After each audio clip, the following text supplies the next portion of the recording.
What a surprise. The Labor Party wants more people to go to university, and the plan is for a special dispensation for Indigenous students. This is despite the fact that Australia actually needs more tradies.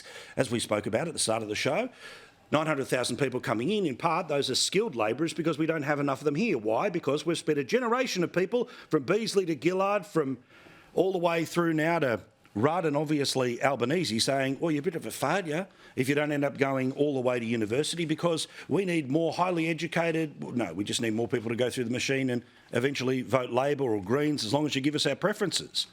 Well, today, Jason Clare, the Education Minister, said that there's a series of changes he wants to make sure even more people go to university, including making sure that it is even easier for people who are Aboriginal or Torres Strait Islander. A universal learning entitlement that helps as many Australians as possible get the qualifications and the skills they need, and ensures that all students from poor backgrounds and from the regions and from other underrepresented groups are eligible for a funded place at university. But of course, the reality is if you're smart enough to go, you can go. There is no block that is financial right now to being able to go to university. I know that because I was the only person in our family to be lucky enough to go. Wasn't quite smart enough, took a few entries and a few plea letters. But there's the HEC system, which means you can rack up as much student debt as you want, and then as soon as you start to earn 50 grand, you start to pay it back. That's the system we currently have. What bar are we actually talking about lowering here? Does it now mean that just because of what you are, as opposed to how smart you are, is the determinant about whether you go to university or not? Come on.